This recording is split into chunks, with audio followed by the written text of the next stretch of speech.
আমি শামসের চেয়ে বেটার। ভিডিওর শামস, ও তো একেবারে ওর ব্রেনটেন নাই। কুমিল্লার মানুষরা কেমন হয়? খারাপ ভালো তো সব জায়গায় আছে। কোনো বিব্রতকর পরিস্থিতির সম্মুখীন হয়েছেন? একবার একটা ঘটনা ঘটেছিল, যেমনটা আমরা ভিডিওতে দেখি। শামস কি তেমন? শামস তো একটু স্টুপিড টাইপের, ডাম টাইপের, হ্যাঁ, কিন্তু না, রিয়াল শামস আমি বলবো যে আমি অনেক, নিজেরটা নিজে বলা কি ঠিক হবে নাকি জানি না, আমি শামসের চেয়ে বেটার। মানে যে ভিডিওর শামস, ও তো একেবারে ওর ব্রেনটেন নাই, খুবই ডাম্বো টাইপের, বাট আমি এতটাও ডাম্বো না। মানে আমি খুব এমনিও লেখাপড়া যখন করেছি আমি খুব সিনসিয়ার ছিলাম, আমার রেজাল্ট খুব ভালো ছিল অ্যাজ আ স্টুডেন্ট। তারপর জব করেছি, ওখানেও আমি খুব মানে ভদ্র ভালো ছিলাম। অ্যান্ড এখনও যে এই প্রফেশনে আছি খুব সিনসিয়ারিটির সাথেই আমি আমার কাজ করছি। বাট শামস একেবারেই এরকম না।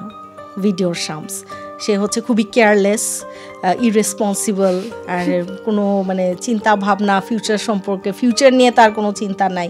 বাট আমার আবার খুব যে ফিউচার নিয়ে চিন্তা, আমি খুব গুছায় চলি, খুব অর্গানাইজড একটা লাইফ আমার। তো রিয়েল শামস হচ্ছে এরকম। বাহ, চমৎকার। আরেকটা বিষয় হচ্ছে, আমাদের অনেকেরই ধারণা থাকে বিভিন্ন জেলার মানুষকে নিয়ে, যে নোয়াখালীর মানুষ এমন হয়, কুমিল্লার মানুষ তেমন হয়। আপনার হোম টাউন তো কুমিল্লা। তো সেক্ষেত্রে জানতে চাইবো, আসলে কুমিল্লার মানুষরা কেমন হয়? কুমিল্লা আসলে খারাপ ভালো তো সব জায়গায় আছে। তো কুমিল্লাতেও আমি এরকম অনেক খারাপ মানুষ দেখেছি। কুমিল্লার মানুষ অনেক খারাপ স্বভাবের, অনেক ছোট মন মানসিকতারও দেখেছি, আবার ভালো মানুষও দেখেছি যে বিপদে দৌড়ায় আসে, মানুষের উপকার করছে, খুব আপ্যায়ন করছে, এরকম। মানে এটা সব জায়গায় আসলে এই কনসেপ্টটাই ভুল যে কুমিল্লার মানুষ এরকম, নোয়াখালীর মানুষ এরকম। আসলে সব জায়গায় ভালো খারাপ আছে, সেটাই। আচ্ছা, এখন যখন বের হন এমন কি হয়, খুব মানে ফ্যান ফলোয়ার্সরা চলে এসেছে, এই ধরনের কিন্তু কোনো বিব্রতকর পরিস্থিতির সম্মুখীন হয়েছেন? না, তেমন না। এমনি তো যারা আসে দেখা করে আমার ভালোই লাগে খুব। বাট একবার একটা ঘটনা ঘটেছিল যে আম্মুকে নিয়ে হসপিটালে, খুবই আম্মু সিক ছিল ওই সময়। আমি আম্মুকে নিয়ে, মানে আম্মুর রিপোর্টস আসবে, আম্মু সহ খুব টেনশনে আছি।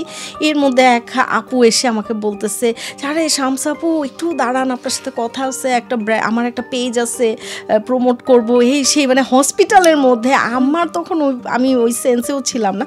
আমি জাস্ট খুব রিকোয়েস্ট করলাম ওনাকে যে আপু আমি আসলে একটা খুবই কাজে আসছি, প্লিজ আজকে আমি এইসব কথা বলার মুডেই নাই। তো এরকম হয়েছে এই একবারই।